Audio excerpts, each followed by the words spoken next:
మిత్రులారా అందరికీ నమస్తే.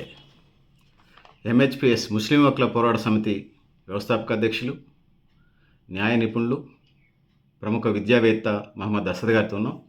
సార్కి ఈరోజు మనం ఇచ్చే అంశం వివరిస్తాను నేను. వక్ఫ్ సవరణ చట్టం ప్రస్తుతం దేశంలో హాట్ టాపిక్గా ఉంది. ముస్లిం సమాజం దీన్ని తీవ్రంగా ఖండిస్తుంది. రంజాన్ పర్వదినం సందర్భంగా కూడా నల్లబాడ్జీలు ధరించి ముస్లిం సమాజం నిరసన తెలిపినటువంటి సందర్భాన్ని మనం చూసాం. దేశంలో ఉన్నటువంటి వివిధ రాజకీయ పార్టీల వైఖరి కూడా భిన్న స్వరాలుగా అనిపిస్తున్నాయి. కొంతమంది అనుకూలంగా, కొంతమంది వ్యతిరేకంగా, కొంతమంది తటస్థంగా కూడా ఉన్నారు. ఈ అంశాలపై మీ వ్యూస్, మీ అభిప్రాయాల్ని కూలంకషంగా వివరించమని అసద్ గారిని కోరుతాను. Sir right. వక్ఫ్ అంటే దేవుడి మాన్యాలండి. అంటే దాత అల్లా పేరులో, అనంత కరుణామయుడు పేరులో దానం చేస్తారు. అది వాళ్ళ భక్తికి, వాళ్ళ శ్రద్ధకి, వాళ్ళ ఆలోచనకి నిదర్శనం.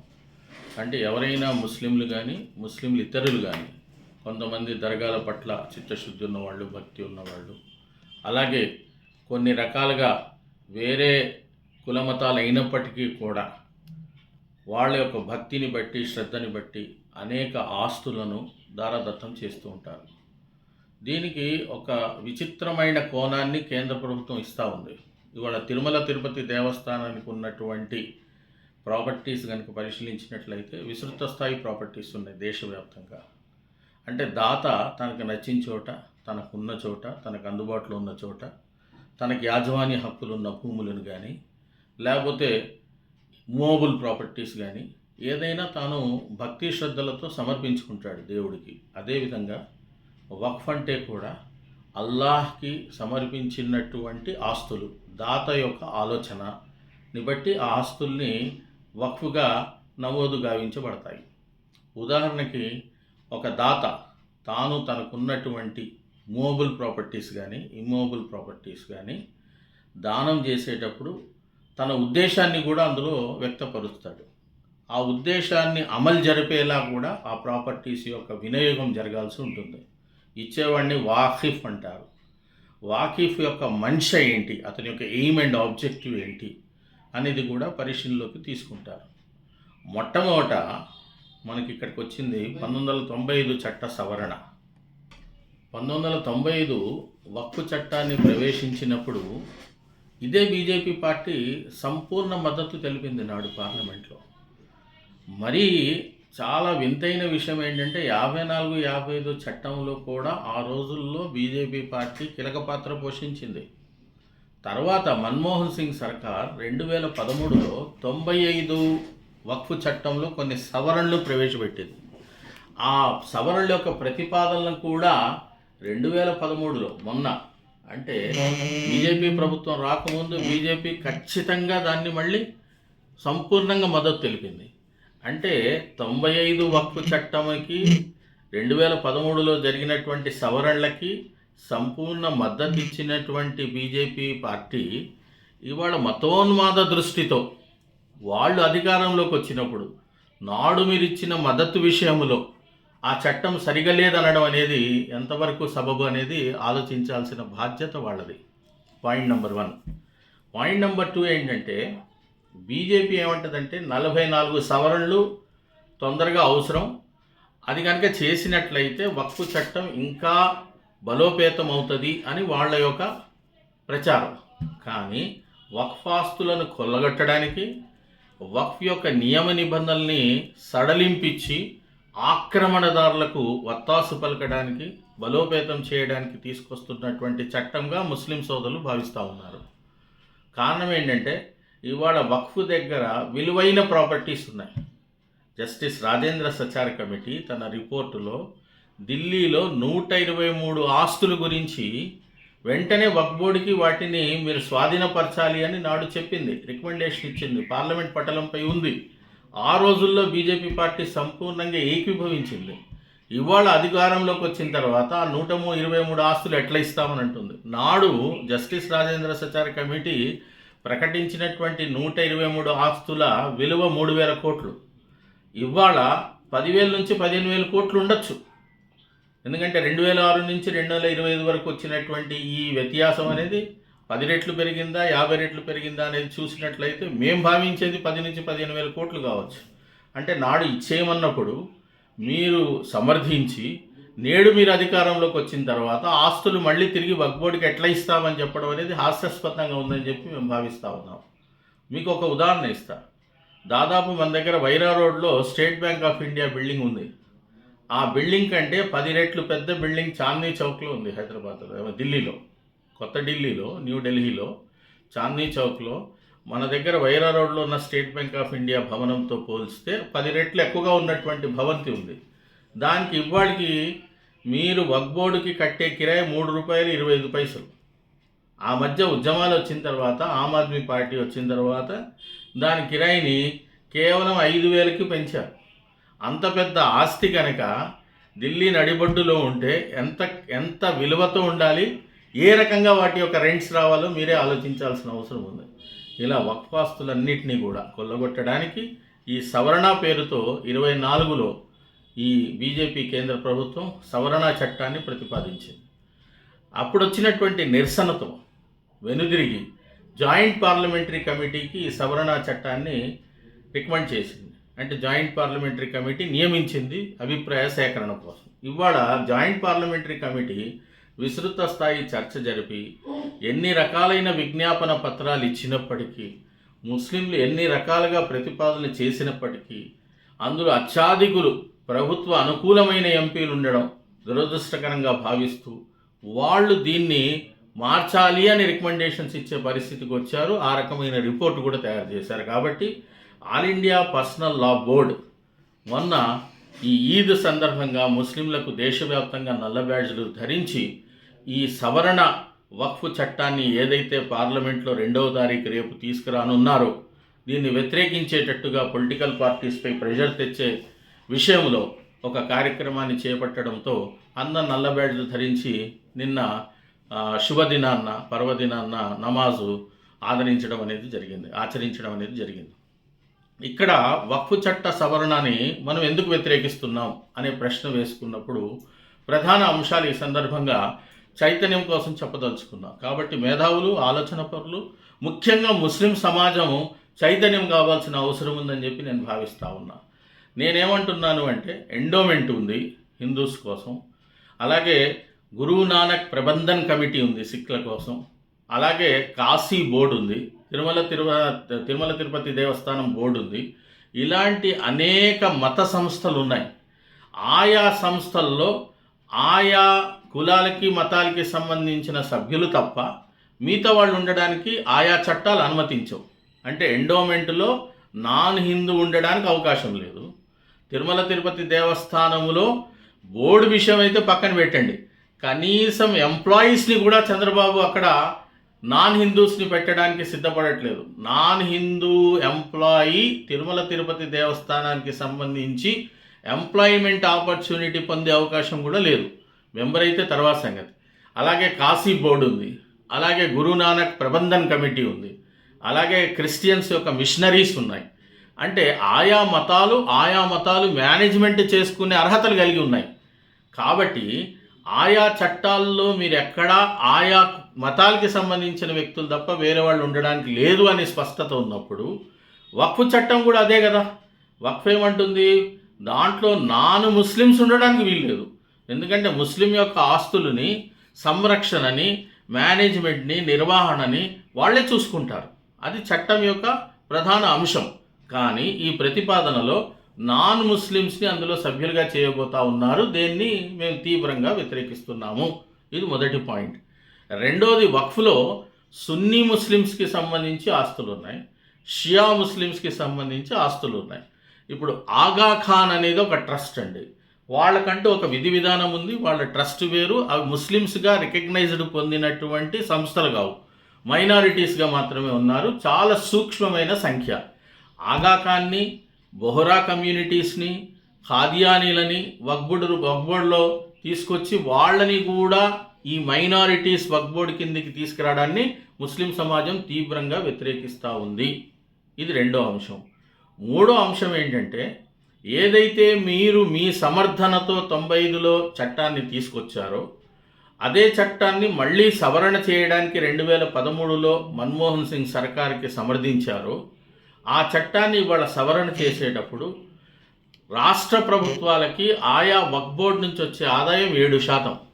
అంటే 7% ఆదాయం వస్తున్నటువంటి రాష్ట్ర ప్రభుత్వాల యొక్క ఆదాయాన్ని కొల్లగొట్టడానికి మీరు ఈ సవరణ తీసుకొస్తున్నారు. అంటే సమైక్యవాద విధానాన్ని, రాష్ట్రాలకు వచ్చే ఆదాయాన్ని మీరు మంటగలిపే విధంగా, వాళ్ళ ఆదాయాన్ని కొల్లగొట్టే విధంగా సవరణ తెచ్చి కేంద్రీకృతమైన మీకు నచ్చిన విధి విధానాల్లో వక్ఫ్ చట్టాన్ని పెట్టుకొని మీ కంట్రోల్లో ప్రాపర్టీస్ అన్ని తెచ్చుకోవాలనే ఆలోచన మీకుంది. అంటే ఇవాళ ఎన్ని అపోహలు సమాజంలో తీసుకెళ్తున్నారంటే రైల్వేస్ కంటే ఆస్తుల్లో, తర్వాత ఇతర సంస్థలతో ఆస్తులతో పోల్చుకుంటే వక్ఫ్ ఆస్తులు ఇన్ని లక్షల ఎకరాలు ఉన్నాయి, 8 లక్షల చిల్లర ఎకరాలు ఉన్నాయి. అలాగే ఇమ్మూవబుల్ ప్రాపర్టీస్ వచ్చి 67,000 చిల్లర ఉన్నాయి. దేశంలో అత్యధిక ప్రాపర్టీస్ ఇంత రావడం ఏంది వక్ఫ్ కనడం అంటే డోనర్స్ వాళ్ళ ఇష్టముతో దాతలు ఇవ్వడం అనేది తప్ప, లేదా ముస్లింల యొక్క భక్తి శ్రద్ధల్ని మీరు ఈ రకంగా మ్యానిపులేట్ చేస్తున్నారా అని మేము అడుగుతా ఉన్నాం. డోనర్స్ ఎవరికి ఇష్టమైన వాళ్ళు ఆస్తులు ఇస్తారండి. యావత్ ముస్లింలు రేపు వక్ఫ్ బోర్డుకి అల్లా పేర్లో దానం చేస్తారు, అప్పుడు ఆస్తులు పెరగవా? ఇది ఈ వింత ధోరణి అనేది కరెక్ట్ కాదని మేము భావిస్తూ ఉన్నాం. మరీ పాయింట్స్ ఎక్కువగా ఇందులో సవరణ చేయాల్సిన అబ్జెక్షన్ ఉన్న పాయింట్స్ ఇంకా ఏమున్నాయి అంటే, మొట్టమొదటిగా నేను చెప్పినట్టుగా 2-3 పాయింట్స్ మీకు చెప్పేశాను. నెక్స్ట్ 4వ పాయింట్ చాలా ఇంపార్టెంట్ పాయింట్ ఏంటంటే, ఎంక్రోచర్స్, ఆక్రమణదారులు ఏదైతే ఉన్నారో వాళ్ళ మీద మీరు కంటి తుడుపు చర్యలాగా 52A సెక్షన్ తీసుకొచ్చి నాన్ బెయిలబుల్ కేసు పెట్టే ఒక ప్రైమ ఫేసీ చట్టాన్ని సవరణ చేశారు 2013లో. ఇవాళ దాన్ని బెయిలబుల్గా మారుస్తున్నారు. ఇవాళ దాంట్లో శిక్ష లేకుండా చేస్తున్నారు. అదేవిధంగా ఎవరైనా ఆస్తుల్ని కనుక, వక్ఫ్ ఆస్తుల్ని కనుక అమ్మినట్లయితే 2 years వాళ్ళకి ఇంప్రిజన్తో పాటు, అంటే వాళ్ళకి శిక్ష పడేటట్టు కాకుండా వాళ్ళ మీద కఠినమైన చర్యలు తీసుకునే ప్రతిపాదనలు అయితే ఉన్నాయో దాన్ని వాళ్ళు మీరు సవరించి అది సులభ పద్ధతుల్లో వాళ్ళకి భుజం తట్టే విధంగా మారుస్తూ ఉన్నారు. దాన్ని మేము వ్యతిరేకిస్తూ ఉన్నాం.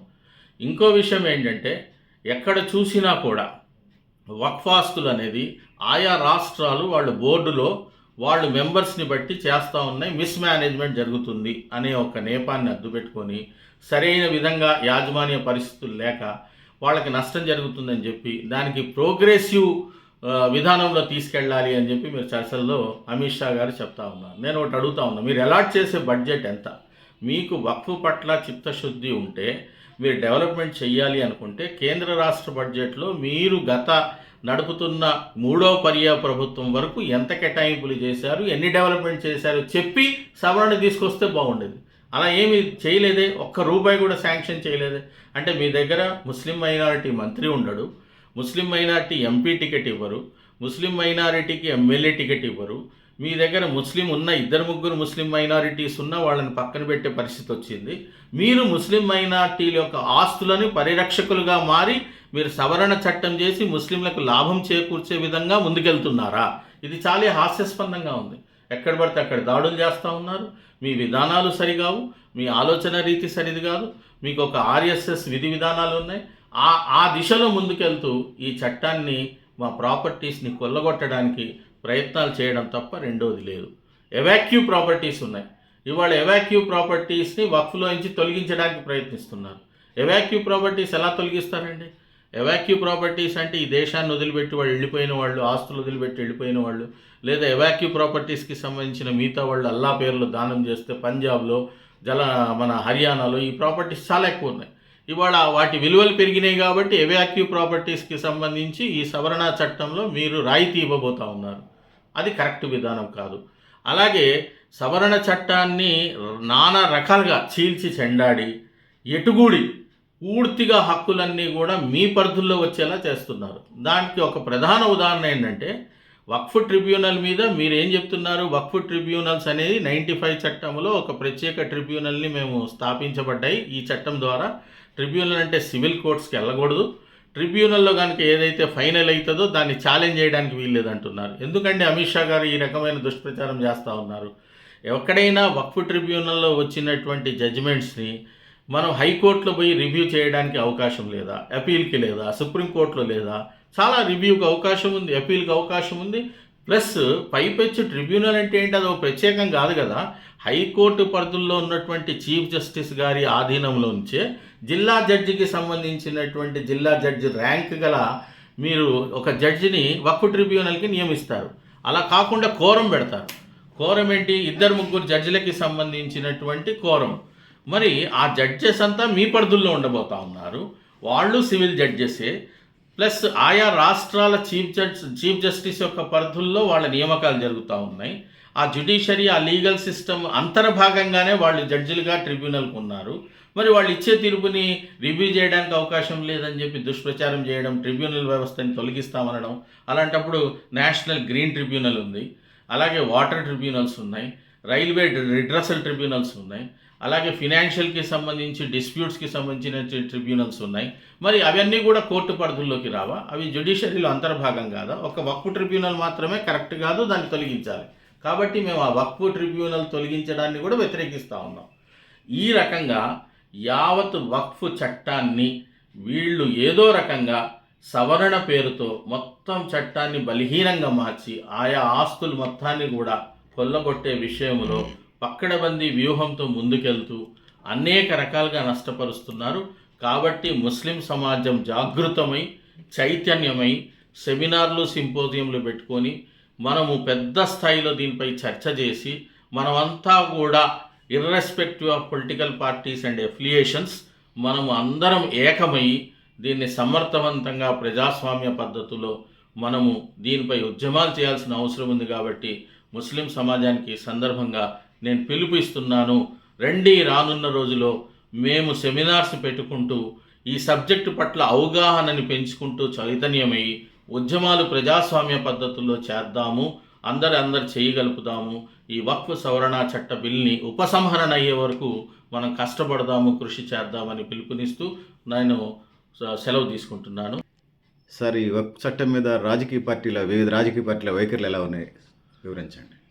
దాదాపు నాకు తెలిసి ఎన్డీలో ఉన్న అన్ని పొలిటికల్ పార్టీలు ఏకాభిప్రాయంతో ఉన్నారు. దాంట్లో 4 ప్రధాన పార్టీలు తమని తాము సెక్యులర్ భావాలు ఉన్న పార్టీలుగా చెప్పుకుంటున్నాయి. ఎవరు, ఏ పార్టీలు సార్? నితీష్ కుమార్ పార్టీ ఒకటి, చంద్రబాబు ఒకళ్ళు, అలాగే చౌదరి గారి పార్టీ ఉత్తరప్రదేశ్ నుంచి, రామ్ విలాస్ పాస్వాన్ కొడుకు యొక్క పార్టీ బీహార్ నుంచి. దీంట్లో ప్రధాన ఎన్డీఏలో భాగస్వాములుగా ఉండి వాళ్ళకి పెద్ద స్థాయిలో ఎంపీ సీట్లు వచ్చినాయి. ఈ 4 పార్టీలు కనుక వ్యతిరేకిస్తే ఈ సవరణ చట్టం వీగిపోతుంది. కాబట్టి వీళ్ళు సెక్యులర్ అనకుండా ముస్లిం పార్టీస్ అని చెప్పి ముస్లింలకి సహకారం అందిస్తామని చెప్పడం. ఇవాళ తమిళనాడు ప్రభుత్వం వచ్చి శాసనసభగా డైరెక్ట్గా ఒక రెజల్యూషన్ పాస్ చేసింది వక్ఫ్ సవరణ చట్టానికి వ్యతిరేకంగా. మరి రేవంత్ రెడ్డి గారు, మన ముఖ్యమంత్రి గారు ముస్లిం ఓట్లతో రాష్ట్ర ప్రభుత్వంలోకి వచ్చి ఇక్కడ ఎందుకు రెజల్యూషన్ పాస్ చేయలేదు? అలాగే టీఆర్ఎస్ ప్రభుత్వం, కేసీఆర్ గారు, అలాగే వాళ్ళ పార్టీ చాలా క్లియర్గా స్టాండ్ తీసుకుంది. వక్ఫ్ సవరణ చట్టం 24ని మేము వ్యతిరేకిస్తున్నామని చెప్పారు. మళ్ళీ కాంగ్రెస్ కూడా వ్యతిరేకించాలి కదా, వాళ్ళు కూడా రెజల్యూషన్ చేయాలి కదా. ఇక్కడ పొలిటికల్ పార్టీస్ ఇంపార్టెంట్ కాదు, ఇక్కడ అన్కాన్స్టిట్యూషనల్గా ఉన్న అంటే రాజ్యాంగ విరుద్ధమైన చట్టాన్ని వ్యతిరేకించాల్సి ఉంది. మా ఆర్టికల్ 14, 15, 25, 26 ఆర్టికల్స్ ద్వారా మాకేదైతే ప్రాథమిక హక్కులు కల్పించబడ్డాయో ఆ హక్కుల ఉల్లంఘన జరిగే విధంగా, హక్కుల్ని హరించే విధంగా రాజ్యాంగ విరుద్ధమైన ఈ వక్ఫ్ బిల్ ప్రతిపాదనను అన్ని రాజకీయ పార్టీలు దీన్ని తప్పకుండా తప్పుపట్టాల్సిన అవసరం ఉంది. ఉపసంహరించుటకు ఆ రకమైన ఒత్తిడి పెంచాల్సిన అవసరం ఉంది, ఉద్యమాలు తీసుకోవాల్సిన అవసరం ఉంది. కమ్యూనిస్టు పార్టీలు కూడా దీని మీద ఇంతవరకు ఎక్కడ కూడా పెదవి విప్పలేదు వాళ్ళు. అలాగే ఆమ్ ఆద్మీ పార్టీ ఉంది, చాలా పొలిటికల్ పార్టీస్ ఉన్నాయి దేశవ్యాప్తంగా. స్పష్టంగా వాళ్ళ వైఖరి తెలియజేయాలి. ఉపసంహరణ ఈ చట్టం ఏదైతుందో ఉపసంహరించుకునేలా రాజ్యసభలో, లోక్సభలో అన్ని పొలిటికల్ పార్టీస్ దేశవ్యాప్తంగా ఈ వక్ఫ్ సవరణ చట్టాన్ని వ్యతిరేకించాలని చెప్పి సవినయంగా నేను కోరుకుంటా ఉన్నాను.